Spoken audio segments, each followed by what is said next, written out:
All right. I think everything is up and running. So, good morning.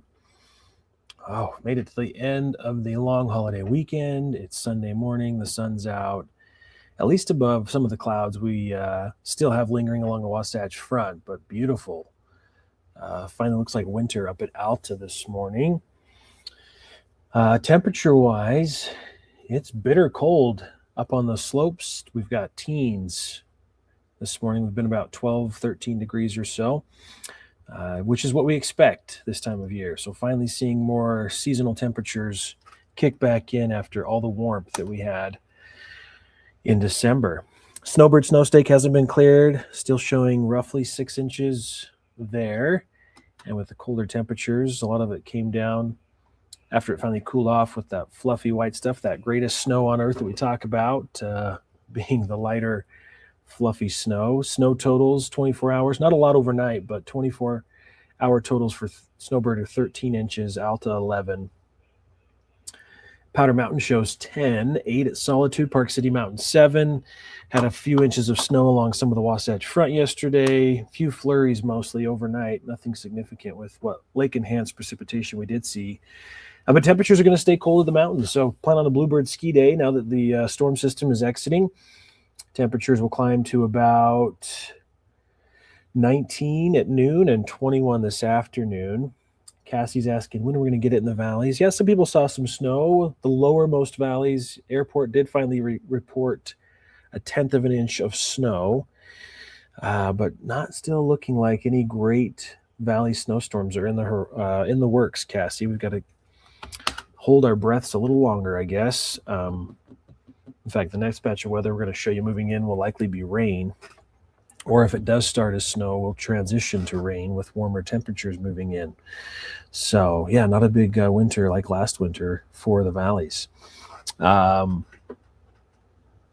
in Bear River right now. Colville at 15, 12 Alta, 19 in Eden. So coldest air to the east of us. Rocky Mountains kind of act as a natural barrier for some of the most frigid temperatures that typically spill in out of the Arctic or out of Canada.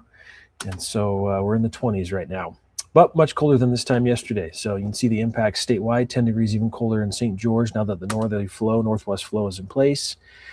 Any showers have, of course, tapered off and things are pretty quiet. With high pressure building in, that means we'll likely see sunshine, especially on the slopes. In the valleys, we'll start to see inversions build in. It's just that time of year. So inversions, the colder air stays trapped in the valleys with relatively warmer air moving in aloft. We get limited heating, so we don't get a lot of mixing. Without snow on the valley floor, that should help keep inversions from setting up too strongly over the next couple of days. But we are going to stay cold today and tomorrow. Cold being average high temperatures. Highs near 50 in St. George on your Sunday. Really quickly, temperature-wise, I wanted to highlight. So we'll continue to update these numbers as we wrap up the month, but we've talked about just how warm it's been, the record warmth leading up to this storm system.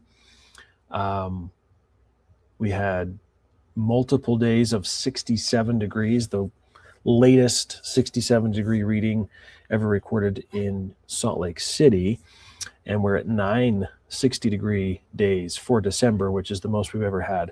So, yeah, to go from low 60s, upper 50s to mid 40s yesterday, and now just mid 30s today, it's going to be kind of a bit of a change out there.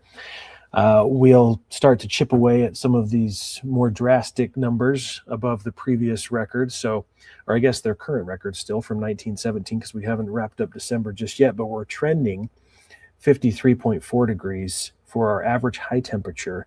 And of course, that's a new record way above the 48.6 that's currently the warmest we've ever had.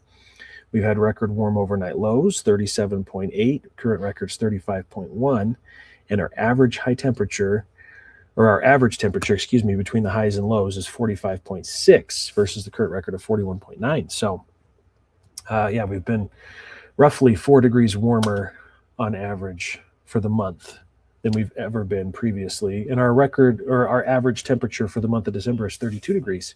So we're way above that.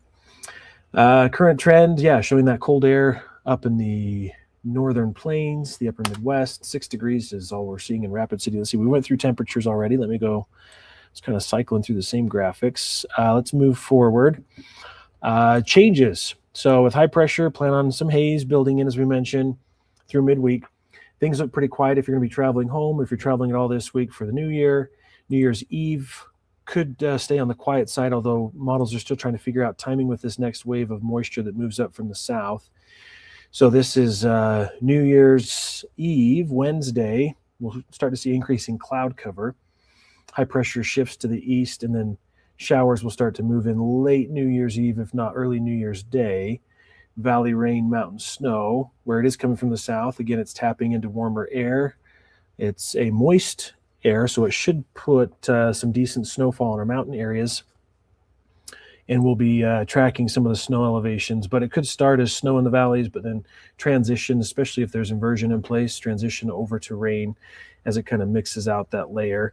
So some active skies New Year's Day into Friday, bit of a break into early Saturday, but then another storm could be in the works for Saturday, Sunday, with that moist southwest flow continuing. So could keep active conditions into the first full week of the new year.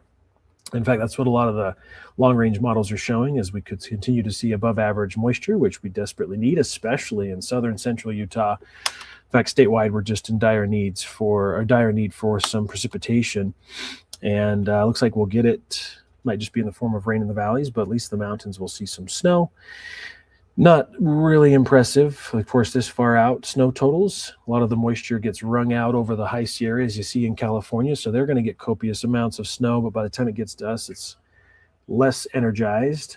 Good morning, Silvio. But hey, the purple shaded areas, 12 to 18 inches, 6 to 12. Yeah, if we got another foot, that would be great. Take it.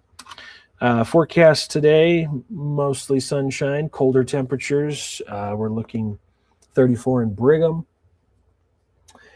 just 22 Alta, Park City 28. So yeah, finally feeling more seasonal.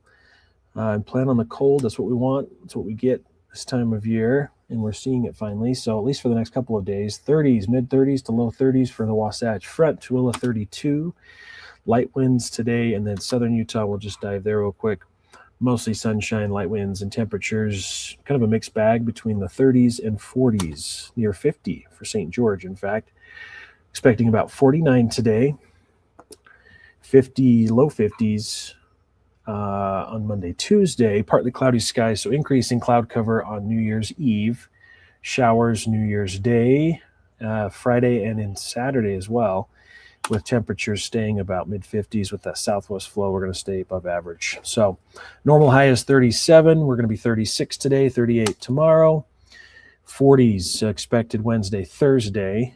Increasing moisture on New Year's Day for northern Utah, with rain likely Friday, Saturday. So more active conditions getting into next weekend. So avalanche conditions, again, this is not for the ski resorts. This is backcountry. If you snowmobile, backcountry ski, snowshoe, keep this in mind. Moderate avalanche conditions for much of the Wasatch Mountain areas, western Uintas, Bear River, and northern Wasatch is considerable. They reported about 16 inches of snow over the weekend. So need to get that settled out a little bit. Landed on a rain surface, right? A frozen solid surface after some rain on the snowpack leading up to this event. So there's a weak layer buried under a good 1.5 feet almost of snow. And so natural and human triggered avalanches are likely today with that rating that's in place. So keep that in mind. Stay away from the slopes greater than 30 degrees. Make sure you just know where you're going, have your proper gear if you're going to be in those areas today, where it is going to be a beautiful Sunday. So, all right, thanks for tuning in. Hope you guys have a great rest of your weekend. If it's back to work for you or continued vacation, yeah, stay with us. We'll continue to track changes with this next storm that moves in the end of short work week, if not for the new year. We'll see you.